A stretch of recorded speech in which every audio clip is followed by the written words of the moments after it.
everybody, and welcome to this debut episode of Game Time on the Game Time Sports Channel. This is the first official episode that is only living on the Game Time Sports Channel. And from now on, all the sports stuff only living on this channel. For those of you who have come over to subscribe and are joining us live, we appreciate it madly. I am the Outlaw John Rocha, joined as always by Winston A. Marshall, wearing that Cowboys jersey, smarting from a tough loss against Mike McCarthy's former team, the Green Bay Packers in Green Bay. How are you feeling this Monday afternoon? How are you doing overall? I mean, the same way that anybody would feel when you go, so that's why they fired his ass over in Green Bay. Like, bro, like, you gonna go for it on fourth, bitch, in overtime? I understand it's cold. I understand it's a 50-something yard field goal, but Meyer's a fucking beast. Why the Lord, I just tried to get over this mother. Bro, the worst part, for those of you that know, all of you that watch football, you know, you aren't allowed to watch the game on local channels except the one for the city that you're in. And like many people, I've cut the cord. I'm not paying $500 for no direct ticket bullshit. So long story short, I have to leave my home hungover as fuck, find a bar to watch this stupid ass game, only for them to blow that shit in. Let's start the show, man. Okay, all right. We're starting the show. We're going to get into all the things going on in Week 10 in the NFL, have some fun breaking everything down. We're also going to we usually like to cover the way the show works. We usually like to cover the first section is the big 6 games. I like to choose 6 games out of the weekend that are big, 5 to 6 games. And then we jump into the best of the rest. We're also going to get a little bit of MMA by the end of the show as well. Maybe even some NBA if anything breaks as we're on air. Because now Ime Udoka is not going to be the coach of the Nets. They signed up Jacques Vaughn now for the rest of the year. We'll see how that goes. So a lot of interesting twists and turns going on in the NBA for sure. But we're here to talk about the NFL right off the bat. And just let you know, no super chats because we're not there yet in terms of subscribers and in terms of watch hours, but the Streamlabs are still available. If you want to send in Streamlabs, send in the support for the show. That's the way you can do that. I pinned it here in the chat. I have it up so I can read y'all's comments and y'all's thoughts. So if you want to support us launching this show here on Game Time Sports Channel, please feel free to send in your stuff. And please hit that like. We got 21 of you right now. We're probably not going to get the numbers that we got before for right now, but we're building to get people to come over and make this a one-stop shop for them for sports here in the world. All right, let's jump into this thing. Let's jump into our first game here, and that is absolutely, how can we not start with the Insta Classic, as I called it. The Buffalo Bills welcomed the Minnesota Vikings up there in Orchard Park, New York, and it was a hell of a game. It was sloppier than you expected, but it was no less thrilling in a 33-30 victory for the Vikings, who won it in overtime. There were a lot of things that were exposed here. Winston, a few weeks ago, we talked about what was the best team in football, and I felt it was the Buffalo Bills. And I don't know if I jinxed them or not, but they have not been doing well since I felt that they were the best team in football. Josh Allen was intercepted here with 1:12 left in overtime by Patrick Peterson to finally end this game in overtime. And the Vikings took advantage of 3 turnovers by Josh Allen in the fourth quarter alone in overtime to pull ahead late in regulation when he mishandled a snap and fumbled in the end zone after they had done a phenomenal 4th down stand against those Vikings that kept Kirk Cousins out of the end zone. It still wasn't enough. Josh Allen fumbled that ball, giving them a touchdown, which, of course, in the end ended up sending this thing in overtime after they kicked the field goal to tie it up here. But Justin Jefferson had 10 catches for 193 yards, an incredible catch, which we'll watch in just a second. So, Winston, thoughts coming out of this game? The Vikings are now what, 9-1, only 1 game behind the Eagles. The Bills have now lost 3 games in the last 4 or 5 weeks. So where do you go with this mentally coming out of this game with both of these teams? The Bills will be fine. Okay. I genuinely think the Bills will be fine. I think what ended up happening here is there's a point at which you have to put things away, but I think truthfully what ended up happening here is a situation of ball don't lie. For those that are unfamiliar with that term, the idea that when fuck shit happens in a sport and a bad call, no call, anything like that, the universe has a way with sports like that to make sure things end up the way that they should. You're going to still have to fight to get it. It doesn't always work out that way, but a majority of the time it does. Now, a lot of you are going to be like, idiot. Sorry. ESPN decided to just start playing commercials in my ear while I'm trying to talk. Look, I understand that the real thing is you're playing the sport, people got to go off and like produce and everything. I'm just superstitious like that. And for the most part, it tends to work out. Like 9 times out of 10, it does. And in this case, there is a very controversial play that they showed the replay. It was under 2 minutes in the fourth quarter. They gave a catch to the Bills that was not a catch. It was very clearly a dropped ball. If you look at Gabriel the replay, Davis. Yeah. But they didn't. It wasn't even a situation where they rushed to do the next play. They didn't move kind of quickly, but that's on the officiating staff. You're not allowed to challenge under 2 minutes. That's on them to see that and call that out, and they didn't. And it allowed the Bills to make a comeback and force OT. So that being said, this loss is what it is. You obviously want to mitigate these losses, just like the Cowboys will be fine, the Bills will be fine. Right. What this game really signified is that the Vikings are real. They needed a signature win, and this was it. You want to talk about a comeback? You want to talk about the monster that is Justin Jefferson? Yeah. I still don't necessarily trust Kirk Cousins. 2 interceptions on the day, man. That shit really could have cost you everything. I know that Josh Allen also had 2. Yeah. And his worst one, obviously, was to end the game. Yes. But Kirk has been suspect, whereas Josh has been fine. He's playing a little injured. He played through that elbow injury and stuff like that. You know what I'm saying? There's like a difference there. Right. Justin Jefferson bailed out Kirk Cousins this game. Yeah. Let's just call it what it is, because your next best receiver and Thielen only had 49 yards. Right. So if Justin Jefferson wasn't the monster that he is, it is what it is. But that being said, that Vikings defense, Justin Jefferson as a weapon, Dalvin Cook with 119 and a touchdown. This team is for real, and people got to put respect on their name. And I'm the first one to admit it, that I was like, they don't have a signature win. They have one now. Yeah. That was huge. That's a great point. This is their signature win, absolutely, here in the season. And they've been fighting back and coming back. You know, they're being nicknamed the new cardiac kids because they seem to be, I think this is their 5th comeback this season after being down in the game and finding a way to win, including last week against my Commanders, where they're down by 10 points with 6 minutes left in the game. They find a way to win. And I can give crap to Kirk Cousins, as I did on Twitter this morning, because he essentially overthrew Jefferson, and Jefferson went superhuman to catch that ball near on that 4th and 18. But he also threw some incredible passes right after that situation to get them in position to almost score the touchdown. They got that touchdown on the fumble, Josh Allen, but then he led them in overtime with some zip passes that were fantastic. So with Kirk Cousins, you take the good with the bad, and you hope that the good outweighs the bad in critical moments. And certainly it worked that way. Jefferson understanding he had to go and use all his ups to catch that pass. Let's take a look at that real quick, because, it is an incredible catch, Winston. This is what a lot of people are talking about, along with that bobbled catch there on the drive to get to the field goal that tied the game up at the end here. But you see this. It's just over his – it's literally an interception. And Jefferson, look at this, pause it there. That is an interception.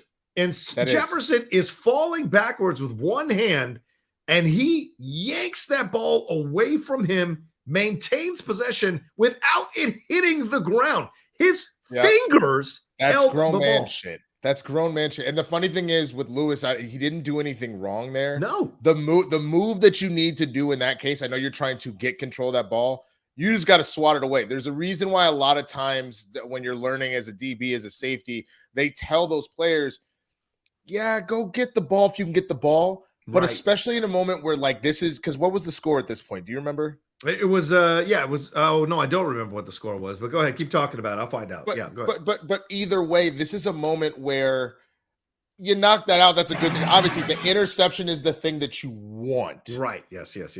But you knock that away because of freak shit like this. That's the thing that's scary. Because if you look at rewind it just so slightly, I'm sorry. I know you were trying to stop playing it. Let me if share you it again. notice the only reason that Justin is able to do that, he did the grown man strength at the end to pull it from him. It's because the ball is being balanced by Davis. If you look at his hand, good point. The ball is literally being balanced by Davis. If Davis pushes this away instead, that's a great point. He may not catch that. Davis is pushing the ball against Jefferson's arm to keep it there in contention. Right. So once he's down, he doesn't have real grip of it anymore. Right. And Justin grown man that shit with his hand. Yeah. Look where he's falling. He doesn't really have connection. No. But Jefferson just did clearly his forearm crunches all day and just said, "Oh, motherfucker!" It was such a ridiculous catch, man. Yeah, I remember them with this talk about what's Odell Beckham Jr. going to do. They were talking about how he had the greatest catch in NFL history. That kind of just got erased because It was Odell's catch. Sadly against Cowboys, it was Plexico Burris off of his damn head. Right. That was David. That was Patton. Yeah. David Tyree. Oh yeah, Tyree. Sorry, Tyree. You're right. But Tyree, Plexico also had a ridiculous catch the next Super Bowl on the sideline. Oh yeah, Mario Manning. It was Mario. God damn it! Plexico just shot himself. That's what he did. I forgot. He caught the touchdown to beat the Patriots. That's what he did. Right. Yeah, but then there was also so you had that, and the last one that comes to mind is Edelman in the Super Bowl that they won. Right. And that one as well. So I'm saying you put all those together, none of them really compare to this. I know how wild the Tyree one was because that was insane. Yeah. But this catch was not only spectacular, it was grown man shit. It wasn't just luck. It was a situation of, I got a hand on it, and I ripped it from dude as we hit the ground. That was insane. And the Vikings do not win if Justin Jefferson isn't a freak of nature. That was incredible. And you can argue that like their possession receivers, Edelman and Tyree, who wasn't even in the league after a year or two. And you've got OBJ, but OBJ, of course, is mercurial. But here with this situation, it's 23-27. There's a minute 56 left in the game. It's 4th and 18. And this is pretty much the end. Like the Bills take this and they kind of announce themselves yet again after that loss to the Jets as a team to be reckoned with. And the Vikings are still trying to get respect. I think it was Peter Patterson last week who said, like, they're still not talking about us. And he's and Justin Jefferson is the one that goes up there and grabs that ball, like you said. And great point about the fact that Dave puts that ball. In essence, they co-caught the ball together with two hands. One was the right hand, one was the left hand. Possession, bro. And then then Jefferson yanked it out of his hands there as they hit the ground because he wanted it more, right? It's like Gina Davis and Lori Petty. Who wanted that ball more? Who wanted the base more? That's what it was. That's what it always comes down to. It literally was the heavyweight match where both punches connected to just like, girl, and it's like, who didn't get knocked out? Who stands up first before the 10 count? And that was essentially what happened is that when it was when they hit the ground and it was all said and done, Justin just wanted that shit more, bro. And then he backed it up by another insane circus catch on the sideline that kept that drive going. Like the Vikings just really, really wanted this. And again, I still think it's a ball don't lie situation. That catch should not have happened with Gabe Davis, man. That interception at the end. But I will say, even though I still have full, complete faith in Josh Allen and this Bills team, they need to look up about why they are losing these games in the 11th hour. That is not honestly, you're showing me a lot of, sadly, cowboy mentality of we will whoop your ass all day, but then you can't finish. This is what I meant earlier about the Bills last year, where I was like, you got to finish. We said the same thing about the Ravens. You got to finish. Right. All three of their losses have been they could not finish. Who cares how you start? How do you finish? Right. At least they're learning to run out of bounds to set up game-tying field goals or game-winning field goals. That they've handled, but this situation, you're right. The interceptions that Josh Allen is having, I mean, in the red zone, this is not where you need to be throwing interceptions and fumbling the ball after your defense does this incredible defensive stand with seconds left in the game, 53 seconds left in the game. All you have to do is run out of the end zone and you fumble the snap. Like, that's nerves. There is a little shakiness around Josh Allen for all his swaggering and all this kind of stuff. He's blowing it in critical moments, and that's starting to come through as a pattern rather than an exception. And that's an issue for these Bills that will come back to haunt them if they don't figure out how to handle this kid. Because I think everyone just thought, boom, put him in the end zone. Certainly I thought, the Super Bowl, certainly I thought that. But it's clear that Josh Allen needs a little more work mentally in these tight situations. Dude. Why is he making these mistakes? Yeah, dude, it's one of those things that this is the same thing that happened. I hate to bring everything back to the Cowboys, but I obviously watch them I'm watching with a fine-tooth comb Our situation last year when we lost to the 49ers all season, any of the games that we almost lost or lost, it was because of poor time management by Mike McCarthy. And every pundit was like, this will catch up with you when you don't want it to, at the absolute worst moment. And what happened? The whole situation with Dak trying to run the ball up but gave it to the wrong person, and then you just ran out of fucking time. Yeah. The same thing will happen to the Bills. If they do not figure out how to get in these situations and kibosh it every time, to finish every time. When you get to a playoff game against a Patrick Mahomes, against this Vikings team again, maybe in the Super Bowl, against any of these situations, you will find yourself on the losing end. And I will say this, the one thing I want more than anything is for the Cowboys to win the Super Bowl. But if they don't make it there and the Bills are there, I'll be honest, I would feel really bad if they blow their 5th Super Bowl appearance in a row now. Over some dumb shit. Like they didn't necessarily lose it on dumb shit the other 4 times, but like, you don't want your repeat since the 90s to the Super Bowl to be lost because somebody made a boneheaded ass error or because the team could not rally to get to the finish line. But I think what you said earlier, because just give a little more love to the Vikings before we move off this story. Winston, you've said it. I mean, these Vikings are for real now, coming back on these teams, fighting through these teams, getting a signature win, as you said. This speaks volumes about where the Vikings are now as a team, where the mentality is, and they're overcoming Kirk Cousins' mistakes. He certainly he threw interceptions. He overthrew receivers in this game. So it was a little sloppier than you would have liked. But, in the end, you got to get the victory. And the team is rallying around him. The team is stepping up.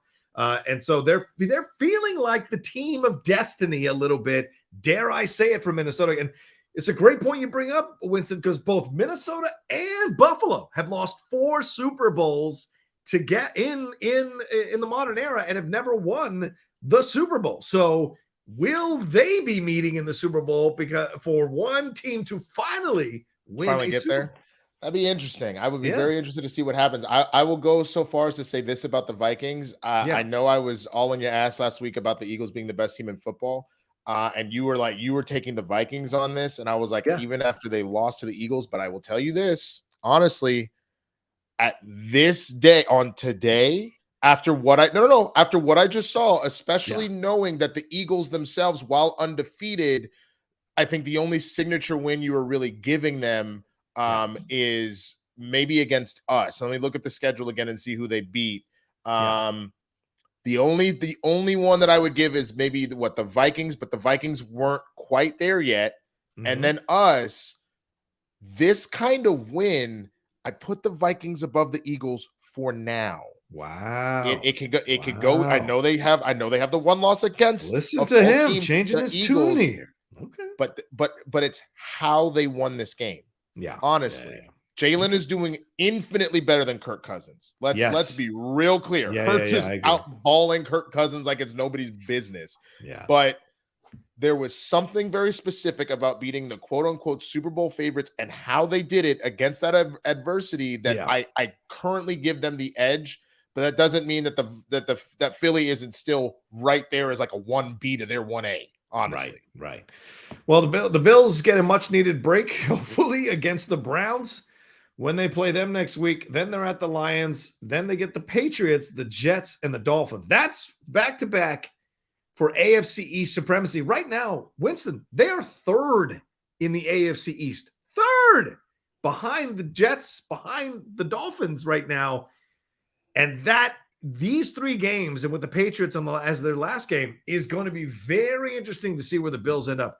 My God, I know this is crazy to say, but they're 2 or 3 losses, maybe 4 losses away in the back half of the season from not making the playoffs, which would be a colossal. Who are we talking about? The Bills? Destruction. Yeah. You think they're not going to make the playoffs?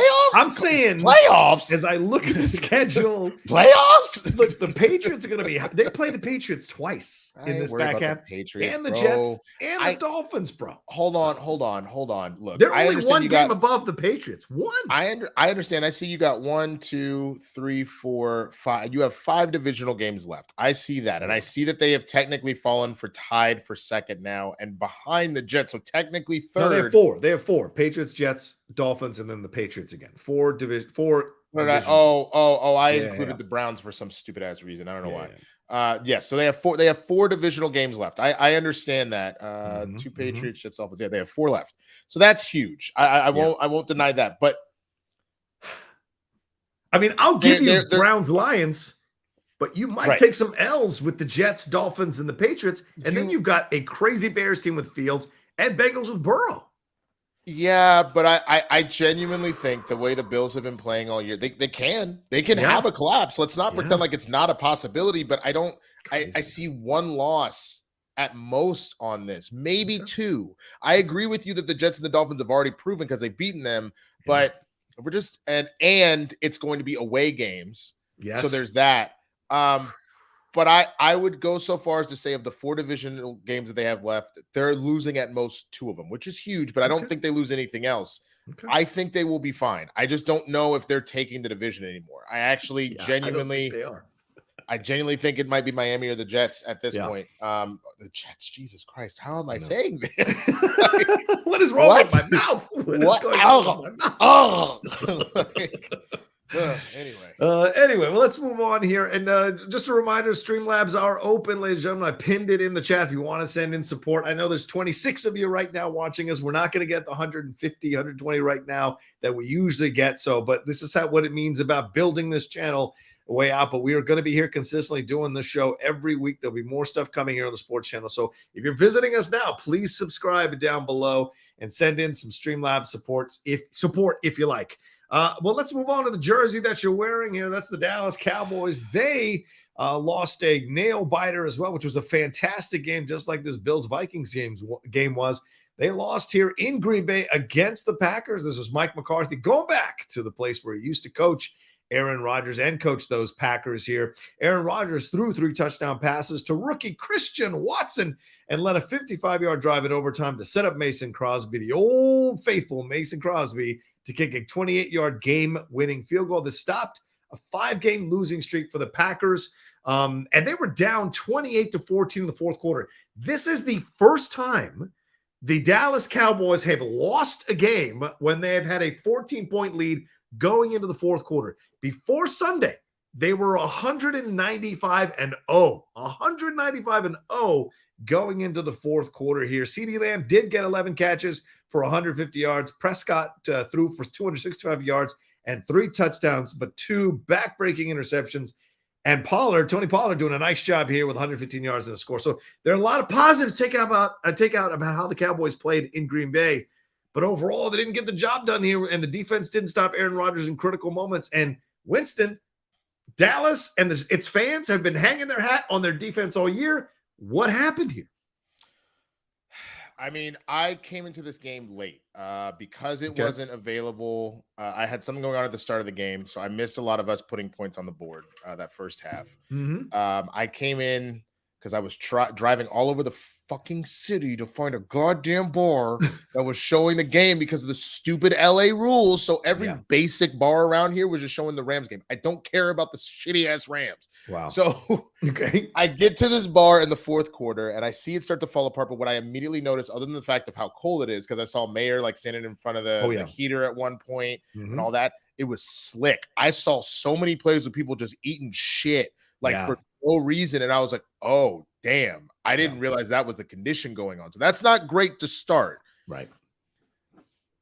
I think what ended up happening, knowing that you're not getting your footing like that, you're having to work extra hard to keep your shit going. I would not be surprised being in that cold weather, being in those slick conditions, that the defense got gassed a lot earlier. Because again, on defense, you are having to work typically physically harder than the offense because you're not in control. You are trying to stop them.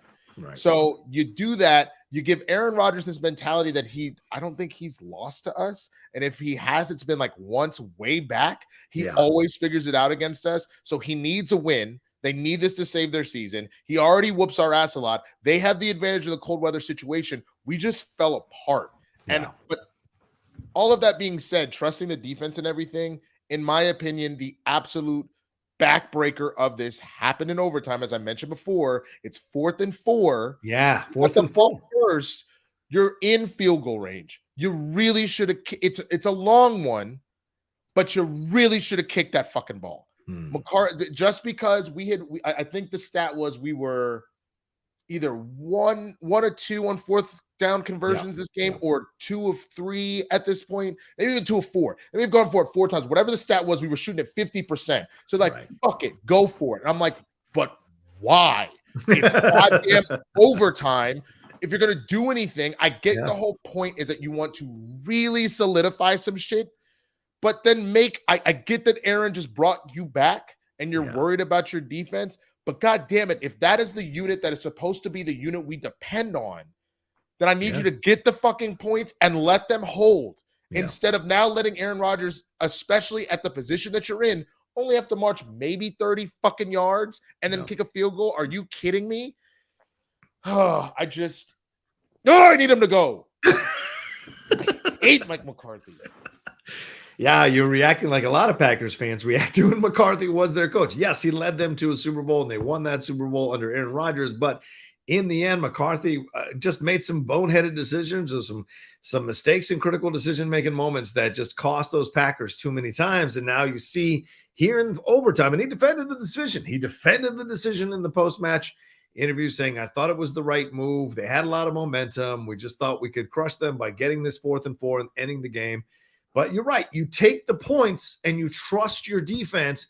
That's what, as I said, you've been hanging your hat on for the last few weeks. Take the points, rally that defense, get them motivated that Aaron Rodgers ain't going to do this to you all one more time, and you get that victory. That's what you want to get out of this situation. Messing with your team's head by going on the 4th and 4 and not getting it against what it looked like a garbage Packers team who had lost 5 straight. It's a bad situation for you all. So, but Dak has been resilient. The Cowboys will bounce back. They've got the Eagles. Oh no, who do they got next week? They've got somebody next week. I think it's the Eagles, which is going to be a fun game, or maybe it's the Vikings. No, that's you're talking about us. You're talking about the Packers. Yeah. I'm talking about you guys. No. We don't play them until Christmas. The Eagles. We don't play the Eagles. Yeah, so you're playing the Vikings next week. So that's going to be a hell of a game, and it's in Minnesota. So you get no break from the cold weather thing going on. So this is going to be very interesting to see how you guys bounce back against this Vikings team that looks all hopped up on their own juice. Will you guys have enough to pull off a victory against these Vikings as a way of turning around this loss and restating your claim that you could be one of the best teams in the NFC? So it's crazy. I think the big thing above all else, man, I think the indicator, and maybe I know the coach can't see everything at all times. Yeah. But the indicator that we should have taken the points and given the defense at least some cushion. When we got to overtime, remember, we put up 14 in the third and then silenced the rest of the game. Not a single point scored after that, after the final touchdown in the third quarter, right? Yeah. So if you throw in the fact that we gave up 14 unanswered points in the fourth quarter, and if you look at Micah Parsons as we were going into overtime, if his face was any indication of what the defense felt about themselves at that particular moment, he looked crushed. He looked like, God damn it, I can't believe we couldn't close this out. And so it's one of those situations that if you know that a unit is not only struggling to perform, but their morale is low, God damn it, you have to give them something. Yeah. And to me, the points would have been it. I understand at 4th and 4, only 4 yards. You think you can pull a quick play, all that kind of stuff. Right. But the Packers are riding high. The balance was in their favor because they had 14 unanswered points to force overtime. Right. You genuinely should have done something to give them some sort of resolve. And I know that's the more conservative approach to kick the field goal. Yeah. But I just, do you know what it means if you lose this game right now? It's not good. Yeah. It's really not good. All the whispers come back. All the whispers come back of how the Cowboys have looked like world beaters and then always seem to blow it at critical moments over the last few years with Dak at quarterback. And certainly this situation reared up his head. And I agree with you. You take the points, you kick that field goal, you take the chance, you take the points, you put the pressure back on Rodgers to try to drive down one more time. And Rodgers this season has looked vulnerable in those situations and has thrown interceptions or overthrown or blown it. So you could have put the pressure back on him at home with the fans looking over him and all this stuff happening, and they're on a 5-game losing streak. You put the pressure on him. That would have been the smarter move, but McCarthy, he took a chance. And if it worked out, everybody would have been like, "This is out, you're the hero." You're the hero if it works out. But it was a gamble, and knowing it was that situation, I just, you know what I'm saying? Like I do. And the funny thing is, where they are, because they're on what, like the 35 for this play. You are literally at that crossroad where it's like you're damned if you do and you're damned if you don't. If you're closer and you don't take those points, are you out of your fucking mind? If you're further away and you go for it, are you out of your fucking mind because it's like you've given them good field position? This is really the one sweet spot that if you want to risk it, you do it.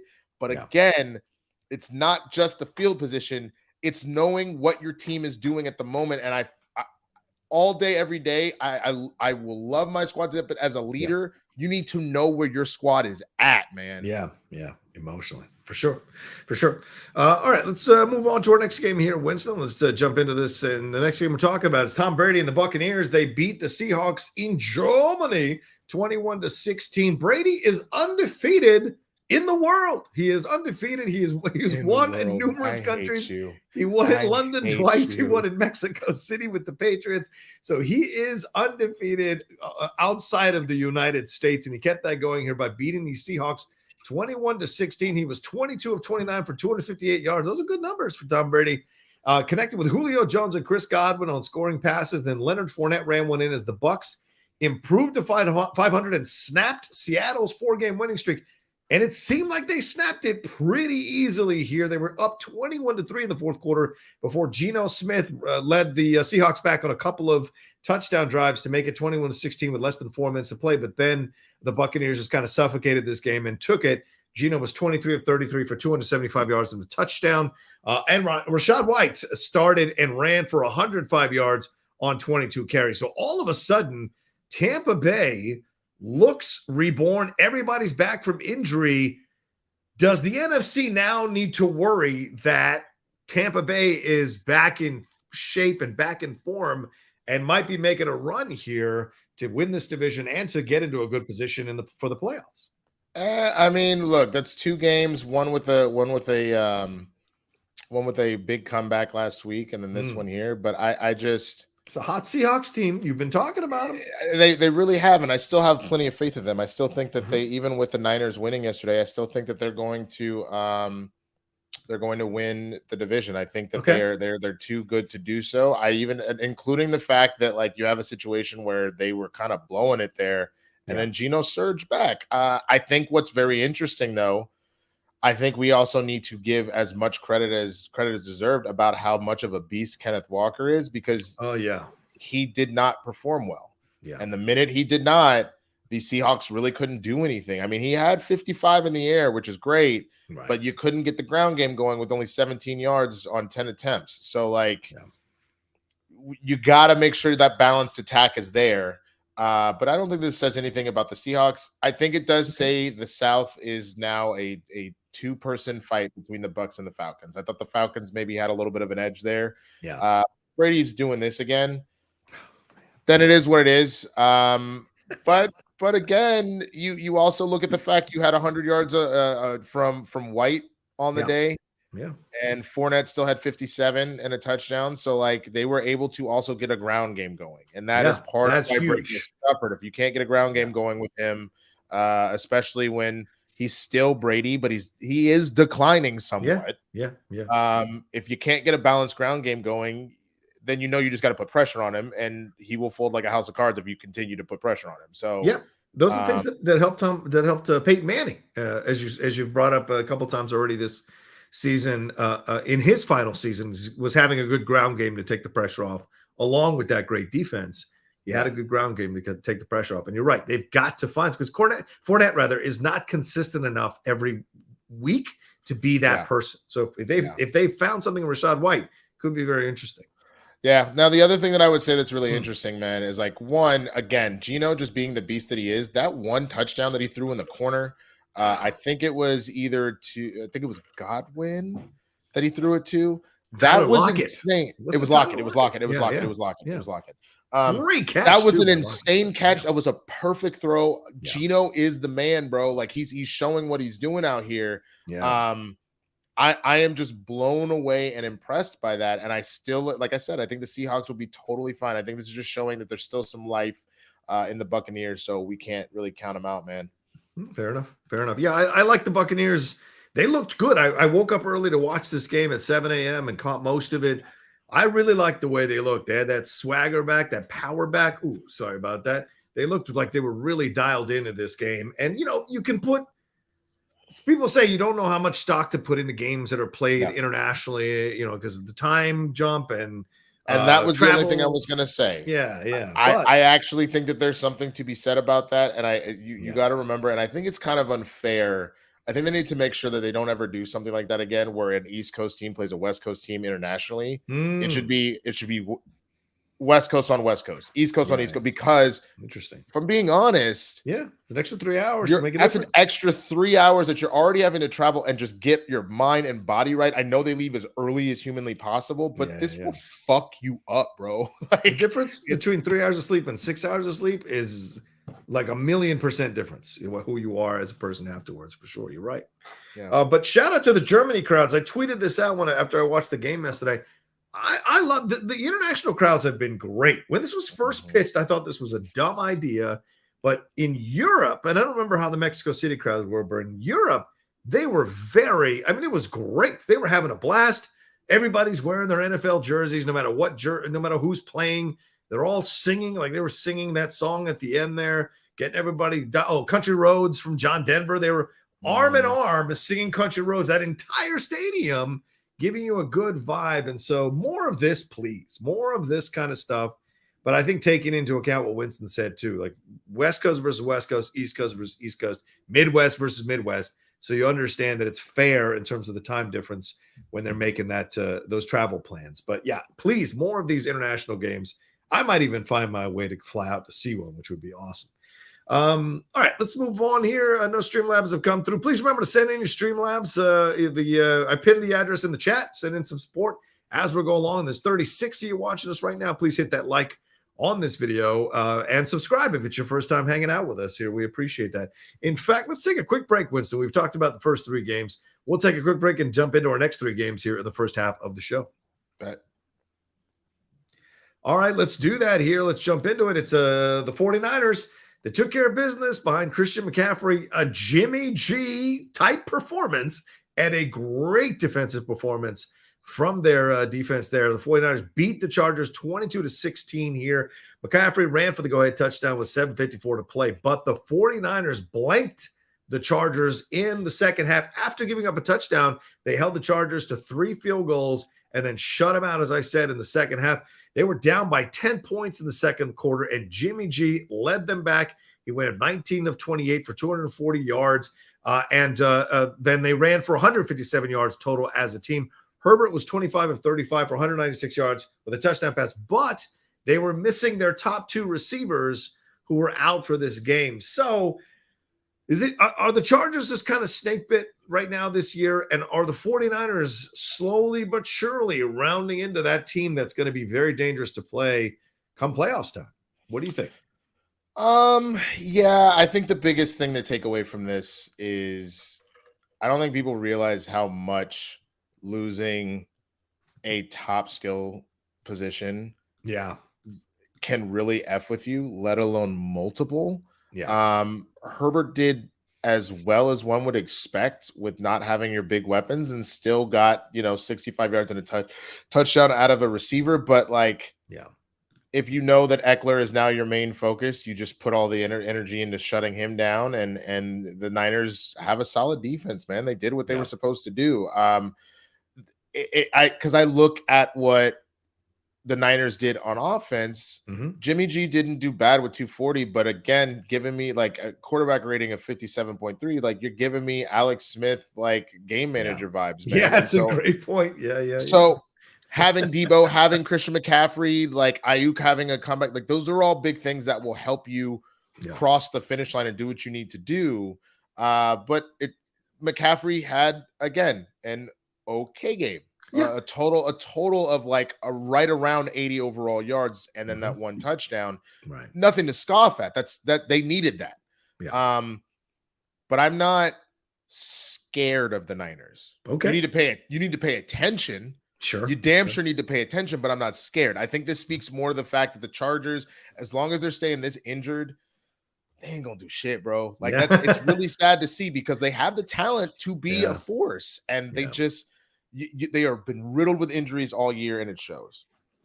Yeah, and this moves San Francisco into second place here, right above the Cardinals, one game above the Cardinals, but just one game behind Seattle, only because Seattle has played one extra game because of the bye week there for the 49ers. 6-4, 5-4 right now. The Chargers fall further behind the Chiefs, who won it as well. They're 5-4 in second place here. The Broncos or the Raiders aren't going to catch them, so it'll be Chiefs and Chargers for the division. But you're right, the injury around the Chargers, it's just a shame because Justin Herbert is such a damn good quarterback, and it's frustrating to see that he's not getting the assistance either because the players aren't stepping up or because of some of the play calls, but also because some of the injuries that he's not getting the full complement that he needs to be able to take care of games like this. So, like you said, that being the defense played a great job, but they still only won by 6 points, and they were down by 10 in the second quarter. So that speaks to the inconsistency of the 49ers. You don't know what you're going to get, but that means they could be a really dangerous team come playoffs time, like they proved to your Cowboys and like they proved to the Packers last year. For some reason, that defense just kind of came to play both those games. So you never know. Haskell saying he's tweeted us some news. I got it here. Zach Ertz is gone with a season-ending injury, which is heartbreaking. A brutal reality for Arizona. Remember, the Eagles had traded him to Arizona, I think last year, 2 years ago. So why is he on your? Yes. That's why I'm yelling son of a bitch, because this motherfucker is about to ruin. Though I will tell you, probably my favorite thing about this entirety of the year, or the fantasy wise, I had a situation where I was so busy this week. I missed the cutoff for Thursday night game with Atlanta by 2 minutes. And I immediately text my fantasy football league and I'm like, y'all, here's the deal. This is everything that's going on with me. Most of you were good friends outside here, so you know how crazy I've been. I literally missed it by 2 minutes. Can y'all make an exception? You know damn well, because this was just for a bye week last week. Right. I'll even let my opponent pick which of my 3 receivers on the bench to put in. And they're like, nah, son, you missed it. Suck a dick. And I said, all right, what y'all don't know is I'm West Indian, and I just put a voodoo curse on all y'all bitches. And what happened? Not only am I have a 95% chance to win against this guy right now. I'm up 40 points, and he has got Sanders left, and I still have Elliott, the Philly kicker. But on top of that, a lot of people had Juju Schuster-Smith, who I hope he's okay. That looked awful. Have Zach Ertz in this league. I have him in another one. Yeah, we're gonna see that. Just injuries left and right where people are like, oh God, we should have just let him put the goddamn receiver in. I was like, yeah, you should have, ho. So oof. I like this reaction. Someone tweeted the reaction from Kyler Murray as he's playing Call of Duty when he gets the news about Ertz. Oh my gosh! Stop! When he gets the news Jesus. Zach Ertz. So Kyler Murray, very upset. Oh, what's up, Phil? Good to see Phil hanging out with us here. Haskell. Yeah. Thanks to all of you who come over from the Outlaw Nation and from followers of Winston to hang out with us here on Game Time on our debut episode on the Game Time Sports Channel. So we'll see. Yeah, we'll see what happens with the Chargers in terms of the injuries. If they'll bounce back in time to stay in contention for a wild card. I don't think they're going to win the division, but for a wild card position, we shall see. And the 49ers, goddamn dangerous team they are. All right, let's move on to the Titans and the Broncos here. Ryan Tannehill returned from injury to throw 2 touchdown passes and lead his Tennessee Titans over Russell Wilson and the Broncos here 17-10. He threw the touchdown passes to Nick Westbrook-Ikhine. Great to get 2. That's a name. That's a tough name to say, but he got 2 touchdowns in this game. The Titans won for the 6th time in their 7 games. The last 7 games here, they're kind of quietly under the radar as well in the AFC. And they fell behind 10-0 in the second quarter. And they were trailing at the time 208 yards to 53 total yards before halftime, but they rallied to take care of business. So pretty incredible to see them. But this again shows that Russell Wilson, that Denver Broncos combo this year is just not good. And Russell has not played well. And it's been tough. It's been real tough to see and watch this happen. He was sacked 6 times in this game by the Titans, Winston. So I don't know what you do. Is it the O-line? Is it Russell declining? I don't know where the real big blame lies, but it's been tough to watch this situation. The Titans just quietly moving along themselves. So what do you take away from this game? Do you remember what was it? The Titanic Yes, I do. It's a ship that hit an iceberg. Yeah. I know you were alive when it happened. So my point I is booked passage, and I just happened to get caught. You just decided, you know what? That's a lot of white people on there. If something goes down, they gonna let them get off on the lifeboats first. And my ass, you know what? It's cold out there on the water. So look, here's what had happened, right? Yeah. So the Denver Broncos are essentially kind of like the Titanic. It's like you started taking on some water, and then as the water came on, other things started just popping leaks everywhere, and then the ship started to break in half. What doesn't help with this entire season, man, is they have also kind of been dealing with injuries as well as really shitty play from Russell Wilson. Yeah. But you started off the game with Jerry Jeudy getting fucked up. Yeah, That doesn't help when your best receiver goes down for the count at the start. And then on top, again, we just talked about skilled receivers. And knowing that Russell's not playing well, you really need everybody else that's going to help make the ball move. You need them there. So you lose your top receiver, you get sacked 6 times, and nobody can run the ball effectively. You're going to get your ass whooped, and that's exactly what happened here. Yeah, and it's a shame to see that happen for Jared Jeudy because, of course, it's been the kind of how can you say this? It was a hamstring strain, and it was a non-contact injury against these Titans, and it looked bad, dude. I don't know if you've seen the video of it. Let's take a look real quick. He's just making the turn, and then it happens. Like it's. Let's go back here. So you see him right there. It just happens right there. He's done. Yeah. Like you see it. It's a non-contact injury.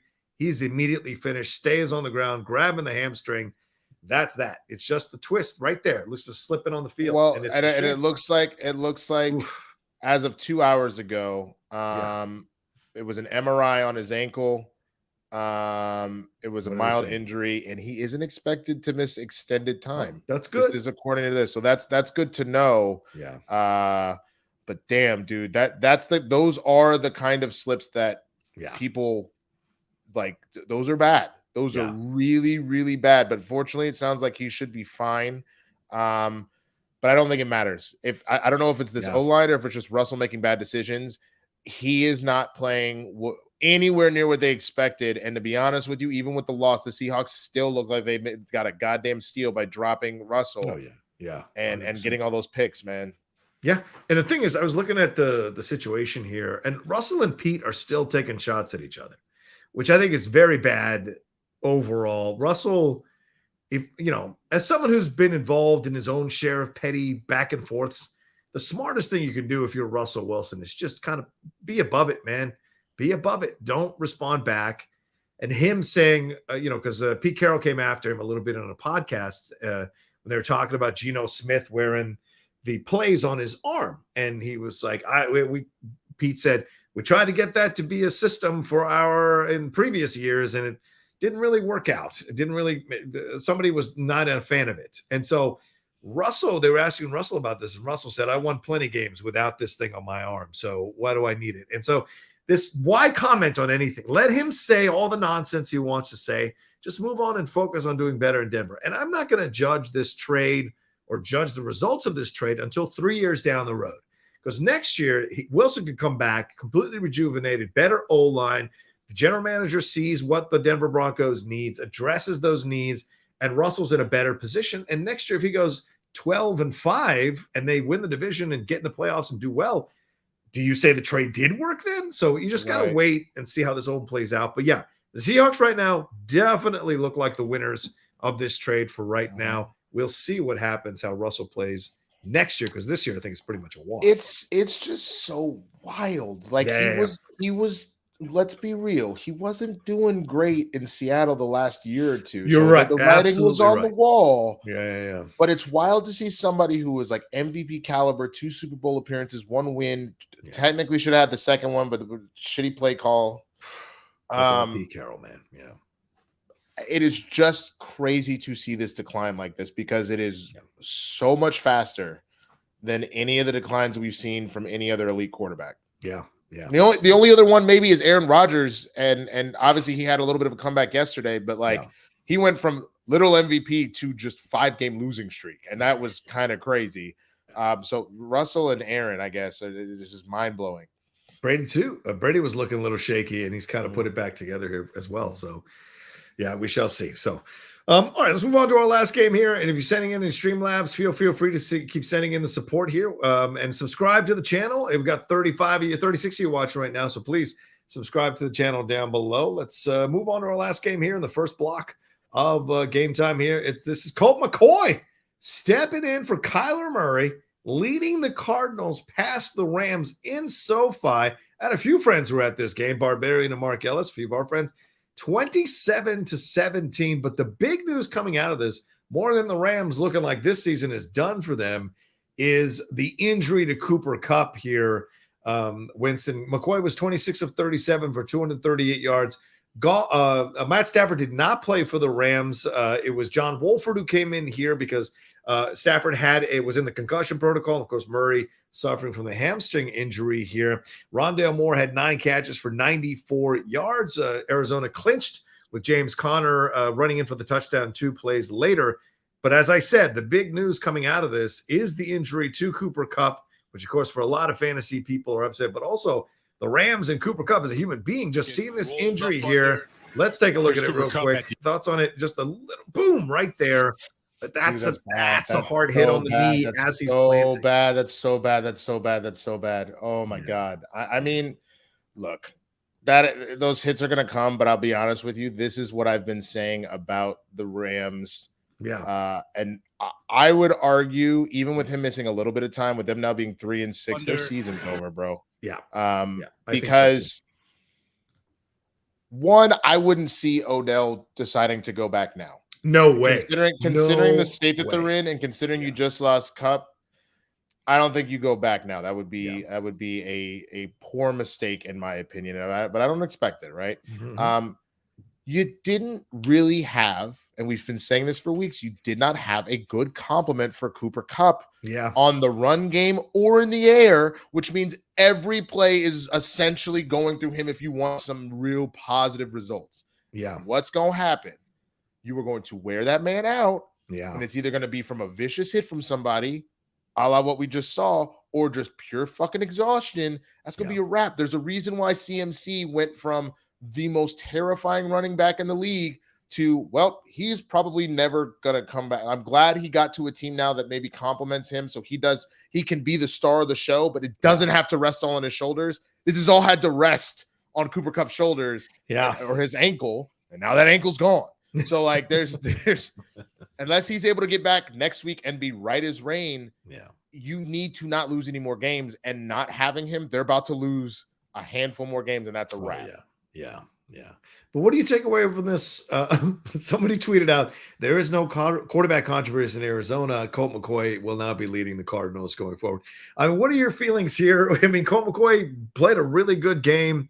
As someone who has had Colt McCoy on his team and seen the inconsistency of Colt McCoy, if the Cardinals start going on a little bit of a mini winning streak while Murray's on the bench, what do we do here? What are your thoughts on this whole situation? I mean, let Colt cook, man. I don't know what to tell you. Like, sometimes Colt McCoy is the man, and sometimes he's not. So I don't know. I just. Obviously there's not going to be a real controversy here. This is the Cooper Rush situation all over again. Colt is a journeyman. 36.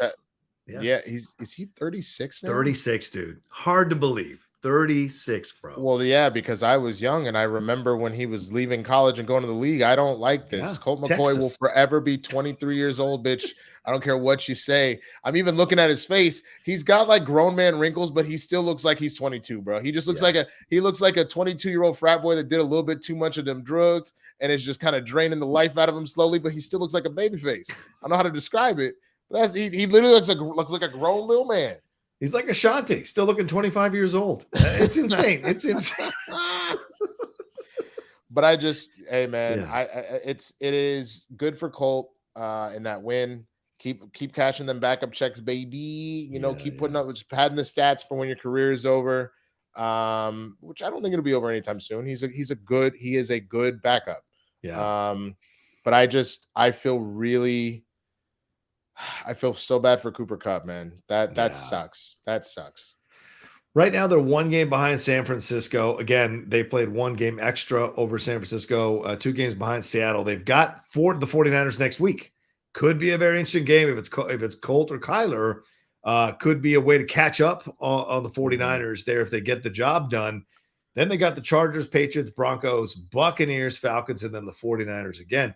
That game against the 49ers at the end of the season could be for the wild card or the division, depending on how it goes. That's a rough schedule, man. Yeah. I honestly believe that the Niners have the edge here on that one next week. Yeah. And then the Chargers, I think it'll truly depend, as we've talked about. It depends on who they have on the roster, who's available. And so losing Ertz hurts because that's a huge that was the safety valve, man. So we will see what happens.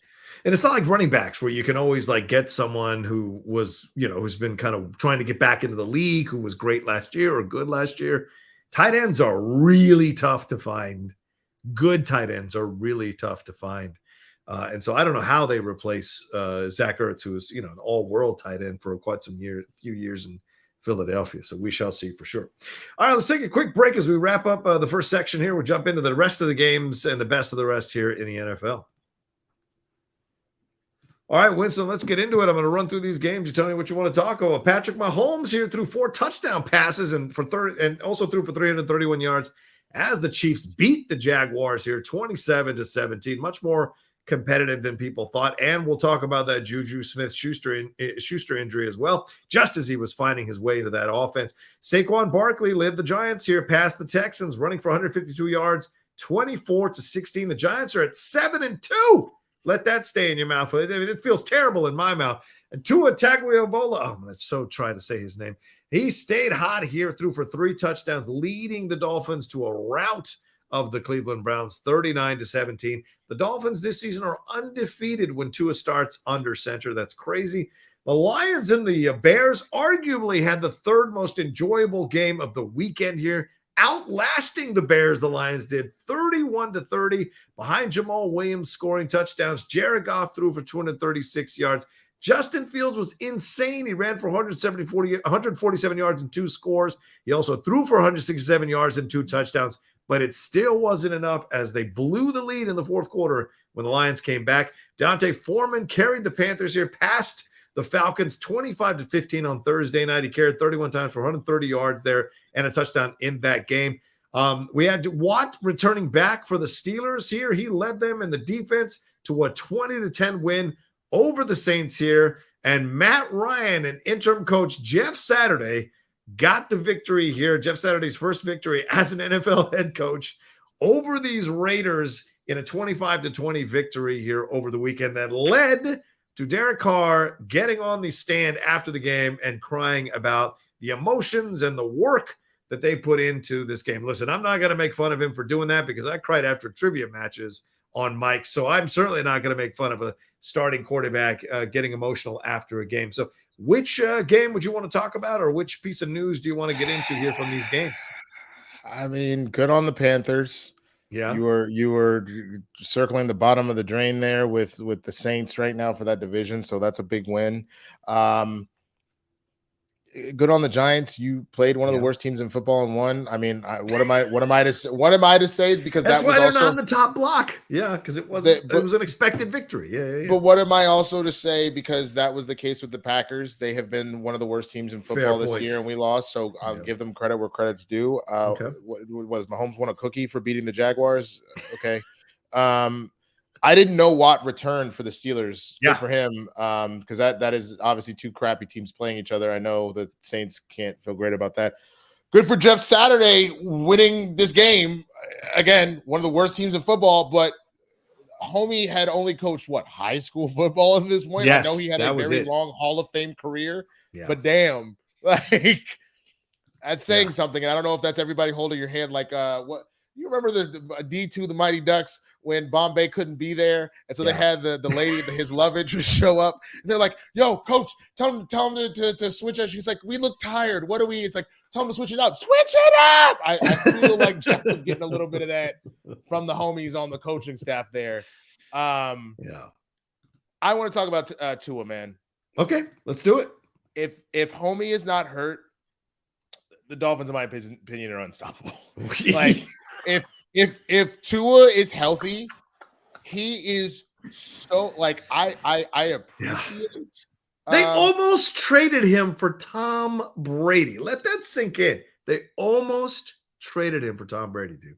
Bro, if like to that point, I think about Tua. I think about obviously his health, and that makes me nervous. But the fact that homie has balled this hard, and you had a situation where Hill only had 44 yards and a touchdown.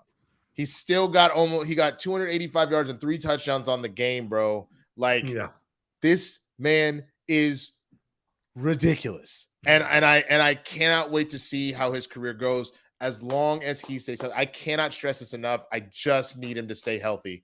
He makes me so nervous constantly because of how scary those injuries were. And I still say, I don't care how much he's balling right now, as terrifying as they were and as how poorly as it was handled. If I was this dude's mama or daddy, I'd be like, nah, son, you done made a few mil. You're out. You're done.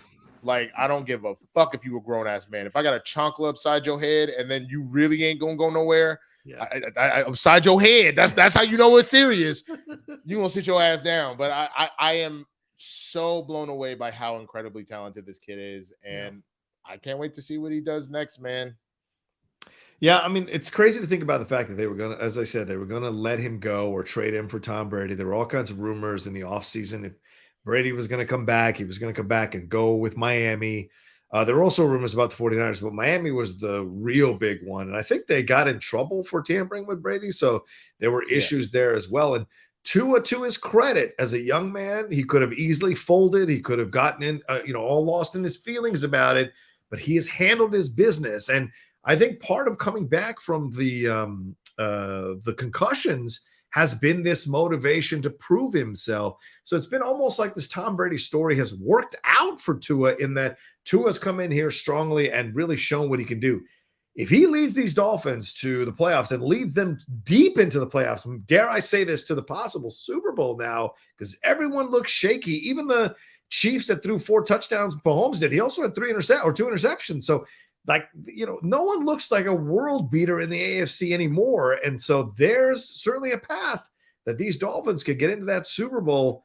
Yeah. He's going to command a hefty price when the time comes.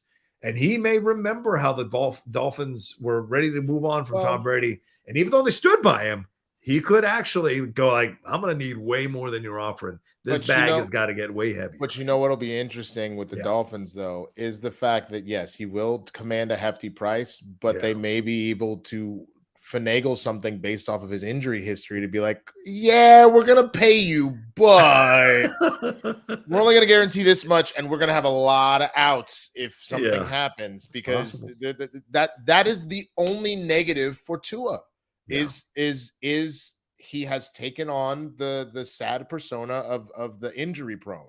Yeah. So if he's healthy, he reminds me a lot of RG3. If he's healthy, Jesus Christ, good luck. Same thing with Andrew Luck. If he's healthy, good luck. Right. Good point with Andrew. But they keep getting hurt, and that is the thing that may determine, because think about what happened with the Colts. They did give Andrew all that money, and then he kept getting hurt, and then he said, you know what? Fuck this. And he bounced. So now, the only other thing I want to talk about from the best of the rest, man, that Matt Ryan 39-yard run. Holy shit. Talk about an old man be like, oh, shit. Oh, and then run it over this way. And one dude be like, wait, he can turn? Like, that run was amazing. And he deserves credit for juking all these big-ass, burly-ass defensive linemen. And how old is he? 37 years old? And my he's up there. 37, dog. He almost ran his age. Man. Let that sink in. He did. If he's 37, he ran past his age. That's true. That's 2 yards past his age, bro. He was like, and 2 to grow on. You got it. Yeah, let's take a look at this thing, man. It's in slow motion. Oh, turn the sound down. Slow look motion. at this. I love that. Everybody's like, wait, he's running? Do, do, do, do, do. Like, what? Hit him, dog. Oh, the juke, the cut inside. Dude, my man was trying to score a touchdown. My man was trying to score a touchdown. I love how number 21, is that who that is? Let's see. Hold on. 21 over here. Yeah. He's taking the right angle. Why did he step off the gas? Yeah, you're right. That's a good point. He thought he was going to go out of bounds, I think. I get it. You're trying not to hit that penalty, but bro, if you don't run full speed and then the minute he gets there, fine, hands off. Yeah, you know right, exactly. You at least steer 21 should have put the burners on. He slows down. I get it. You weren't sure he was going out of bounds, but you treat him as a threat, and the minute you see him touch out of bounds, then start slowing up. And if you accidentally run into him afterwards, as long as you are putting your hands up, what the fuck they gonna say to you? Right. This is where he pulls up right there. He pulls up right there. You see him running. But here's the deal. Matt Ryan, he was ready to trip over his own feet. You see him. You know what it is. Gangly bastard. He's so gangly.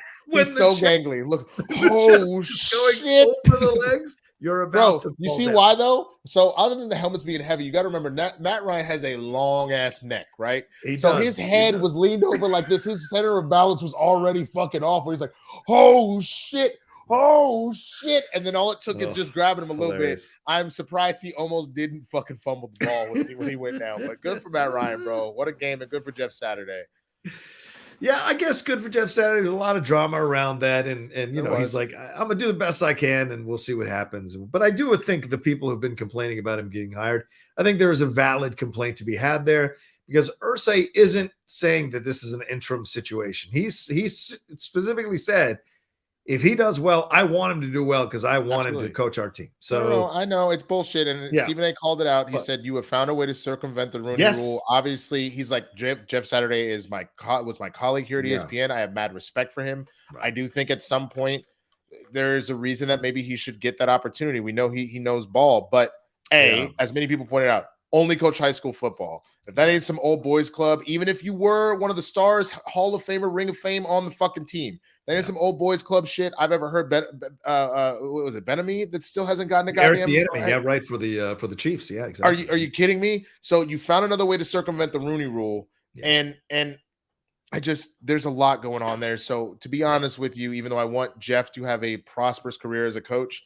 sure, I am also angry about that for that nonsense, because once again they do whatever they want. They pretend like it matters and then they don't actually follow through on it. Now to comment to everybody that's like, hey, 37 is not old. AZ Marlon, I know you, man. I know 37 isn't old. I'm about to turn 35. I get it. Yeah. For football, 37 is ancient. There is a reason why every time Tom Brady does something right now over 40, we're like, what the fuck? Yeah. So for football, that is ancient. Yeah. AZ Badfish, won't you walk out onto an NFL field with your 37-year-old ass and see if you don't feel old, son? That's my Marlon. That's Marlon, man. Marlon's my guy, but I'm just calling it like I see it. In the real world, you young as a spring chicken, baby. Sure. In the NFL world, hell no. You're gonna get hurt. Sadly, we got to talk about this injury to Juju, man. I hate to bring us down a little bit, but we got to address it. Take a look at it here. This injury to Juju. I'm going to turn the sound down so there's no issues there. But this is rough. Bang, dude. That is hardcore. And he did the same. And that's the scary part right there. He just did the same shit that Tua did when he took that second hit. That I don't remember. I can't remember what it was called. But you end up hitting where your hands get frozen. Yeah. I'm trying to remember the name of the response. Yeah. That is not a good sign. That is very, very scary. Yeah. I mean, what is the Chiefs were play it again? Someone said it was a dirty hit. Because it was helmet to helmet and it was targeting, and they didn't throw him out of the game. Let me share it one more time here. Let me find it because they threw out somebody in the Niners game, the good Green something, because he had a helmet to helmet with Herbert. Yeah. I'm trying not to get us in any kind of trouble here. No. I feel you. I have to find the right accounts because anything NFL related gets us screwed over. So got it. Okay. Let me see here and take a look here. So if you can see, and you can. Bang! So right there, it's helmet to helmet.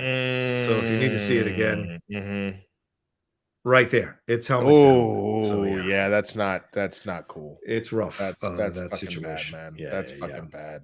And so you wonder, like, what's the especially that's bad. Never mind. I was about to say to your former team, but I'm confusing the Steelers Saints with the Chiefs Jaguars. So it's not his former team, but that's an ugly ass play, bro. Yeah. His mom provided an injury update. So I mean, that's kind of the situation. She says, prayer report to everyone who texted me and called. My baby is A-okay. Thank you so much for the outpouring of love and support. We really appreciate you all. He was put into the concussion protocol. So this could be, I mean, he was just, he's just kind of figuring back into the offense. He was just kind of getting into the rhythm of the offense, understanding where he needed to be on the field. So it's a shame that he was hit here by Jaguars safety Andre Cisco.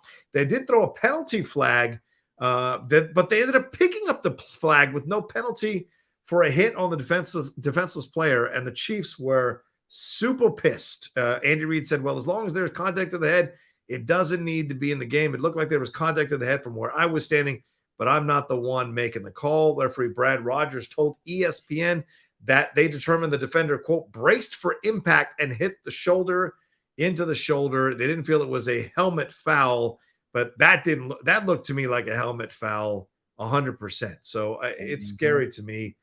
And Marquez Valdez-Scantling for the Chiefs said those kinds of hits are not welcome in the game. We're all playing and putting our lives on the line every single play, and you never want to see that in the game. And Holmes was pissed off. He said there wasn't any ill intent, but there should have been a penalty, and this stuff's got to get legislated out of the game. And I agree, Winston. I mean, that's dangerous shit, dude. It really is. It genuinely really, really is, man. They've got to get that sorted the fuck out. That's not okay. It's funny because I taken away from the injury, but just looking about playoff situations. So what? Right now, the Chiefs have got the West handled. The Dolphins have the South handled. They're the East. Sorry, the East handled. The Titans have the South handled, and the Ravens have the North currently. So if you're looking at the current slate, then the Jets and the Bills take those two wild card, and it's a tie between the Patriots and the Chargers right now, and the Bengals for that final wild card spot. If we went to the playoffs right now, and just based off of how I guess against their division, it would actually be New England. Yeah. Oof. And that's crazy. That they are currently in the position to take the final wild card spot. That it would be the entirety of the AFC East. It's crazy, right? They can get into the playoffs. I mean, that's nuts to me. That's nuts on so many levels, man. So that's great. We'll see what happens. I want to talk about one last thing before we get into MMA real quick. And we should watch that. The Bears. I can't believe I'm saying this, but Justin Fields looks good, man. I mean, he threw that boneheaded interception to the Lions for that pick six, but this guy is balling out, and I can't believe that it's the quarterback that's fine, but the defense that is the issue for the Bears. I can maybe count 3 times in my entire life when I ever said that of watching the Chicago Bears. So it is shocking to me to see the defense really blowing it the way they are, letting these Lions come back when this could have been a really great victory for the Bears and some more confidence for Justin Fields. Where do you see this? Where do you see the Bears going?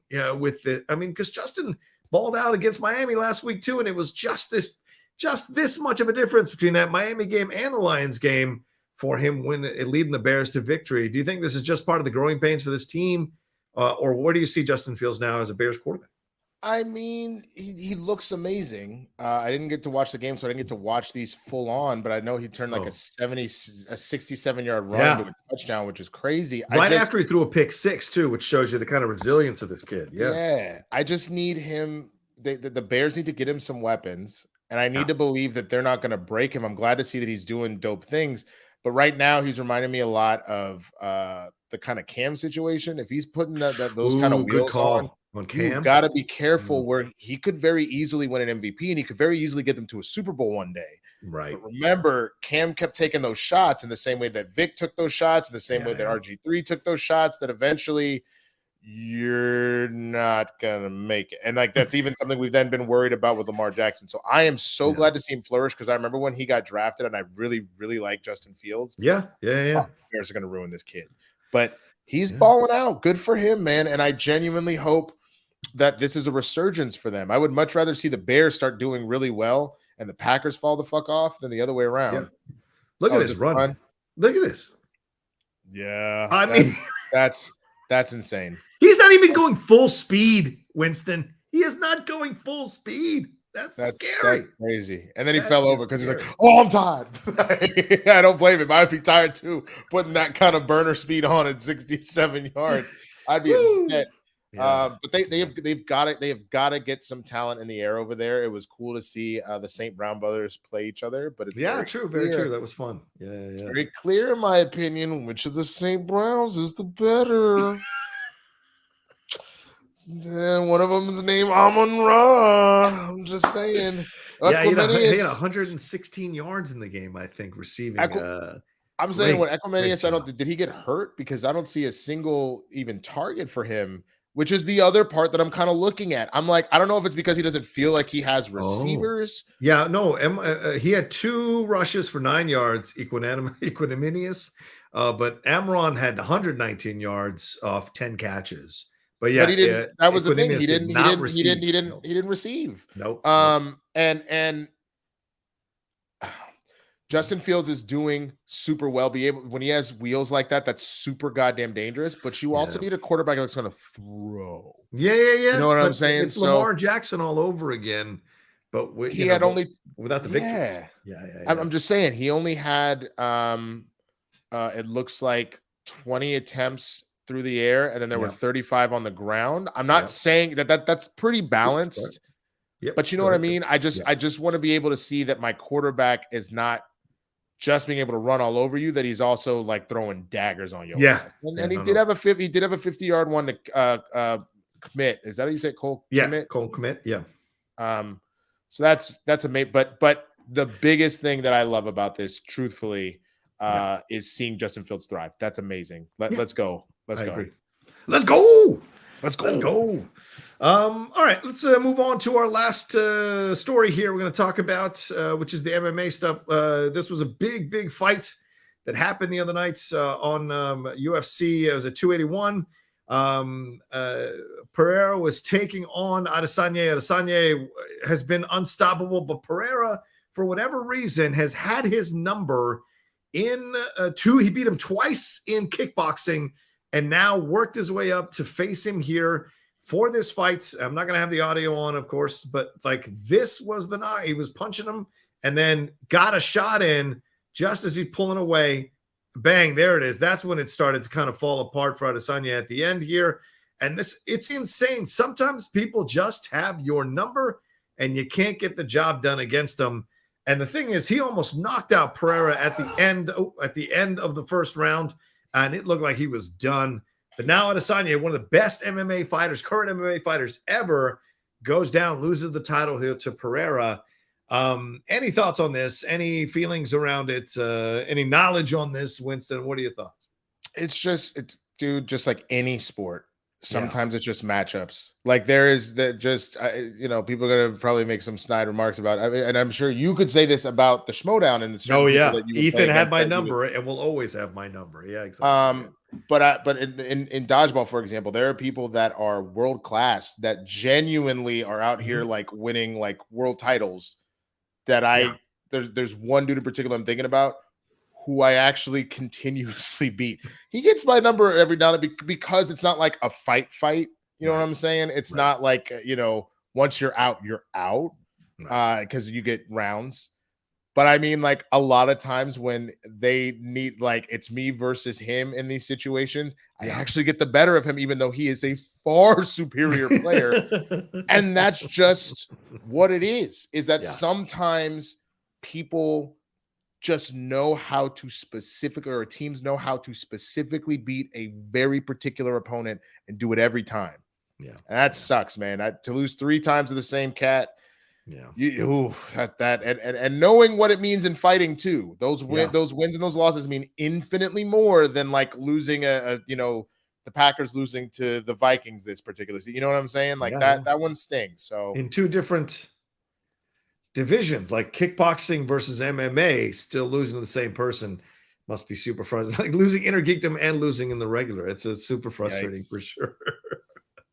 And of course, sending thoughts and prayers to the UVA community dealing with the shooting. 3 of the UVA football players were killed this morning by a former player. So just we'd be remiss not to mention that as a sports show, even though it's a very sad topic to talk about. I didn't even know about it until you said something. Really? Yeah. It broke this morning. That kind of morning, man. That's fucking crazy. I'm so sorry. That's a former player and shot 3 of the current players on the team, and I think injured a couple more as well. They did end up catching him because he was on the run for a while today, and they did end up catching him. In that town, I lived in Charlottesville for 2 years. I loved living there. It was a sweet town, met nothing but great people, good town full of a lot of diversity. It's college town, a lot good art stuff, good other stuff that you can go and enjoy. Great theater crowd or great theater life there. Theater scene, I'm trying to say. And so just fun stuff. And to have that stuff that happened 4 years ago happen there, or 3 years ago happen there, and then to have a shooting happen there, it's just heartbreaking on so many levels. That town does not deserve it. And it's a shame that it's something probably internally within the UVA football team. We don't know why this happened. We don't know why former players shot these players and killed them. So until all those facts come out, it's just a tragedy all around to see young men shooting young men and killing young men. And you want to find out what the reasons are, but it's just sad all around, So just want to throw that out there for people. We've got 5 minutes left. Any thoughts on the World Cup before we wrap up? We're going to cover it here on Game Time. I'm going to cover it. I know Winston said he wants to come on and talk about it. We'll see if we can make that happen. But Winston, who's going to win the World Cup? What do you think of the U.S. chances? What are your thoughts as we're starting Sunday with Ecuador versus Qatar, and then Monday is the first game with the United States. So what are your thoughts as we on the precipice of a new World Cup here for the first time ever in the fall? I'm excited to see it happen. I don't necessarily have a pick right now as to who I think's good. No. I'm being dead serious because I only kind of follow my Gunner games, and I really haven't been paying attention to who has been like the major threats right now. Okay. I would say that we have a tricky but an interesting group that I think the U.S. can come out of it as long as they handle their shit quickly. You need to, I think, just knowing about that team, they need to score quick, and then they need to hold on for dear life. I am very interested in the Iran-United States game because one of my best friends is Iranian, and so he's already told me that on the next Monday at 5 a.m. I'm going to be watching that game, so I may be drunk if we're doing a Game Time Monday morning.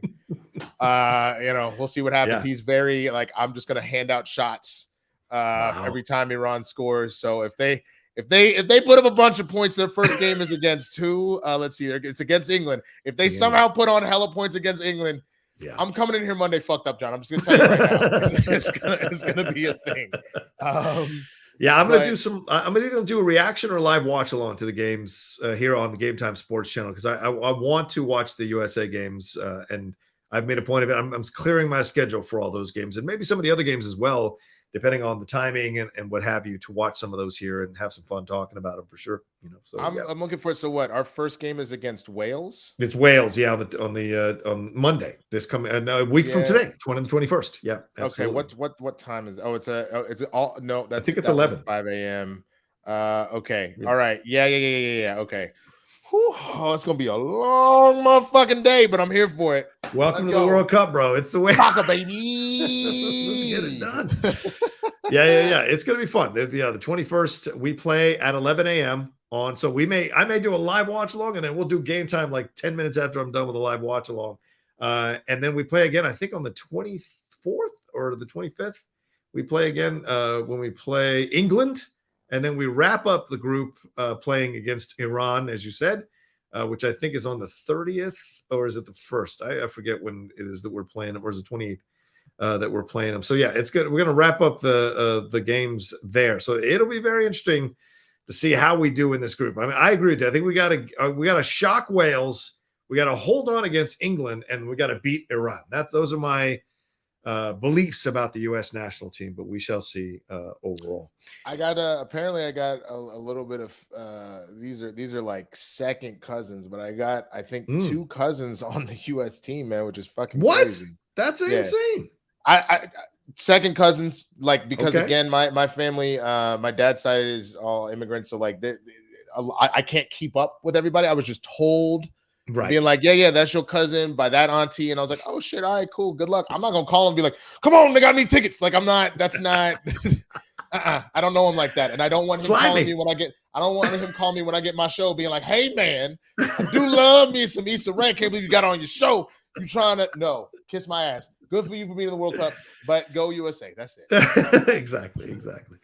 All right, well, let's get on out of here. Thank you all so much for watching this debut episode of Game Time. I will probably have a World Cup prediction show coming up later on in the Game Time Sports channel later on this week and have some fun breaking down those matchups that are coming up. We give some fun matchups and where we see everything going. Sports Illustrated is predicting Brazil versus Germany in the final. That's pretty much chalk, but I'll take a look and see if there's maybe some predictions and some surprises and some upsets we might be seeing here and have some fun with that. So look for that. I'm looking at their at their groups, and just based off of what I know from these countries in the past, kind of looks like Germany's gonna walk away with that group.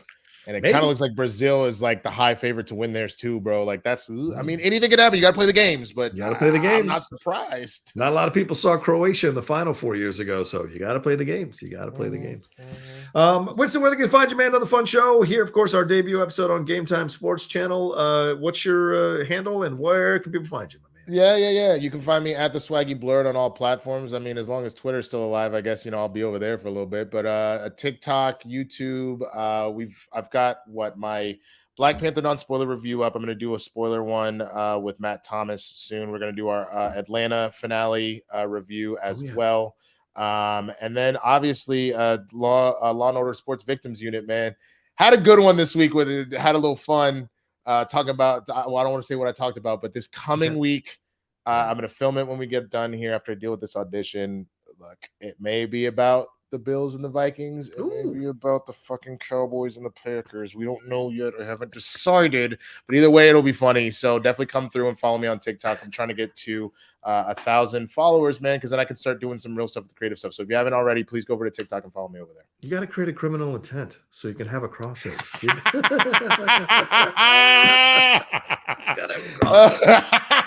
A crossover event. You got to make it. If I lived up there, I'd be doing one and do a crossover with you because that would be a lot of fun. That would be funny. That would be so funny. Real quick, Chris Cross and Jump wants to know, Winston, catch the show late. Is it too late to call for Cooper Rush back? Oh, no. Dak threw 2 really ugly picks, but let's be honest. I know he was doing well, but Dak is definitely outperforming it.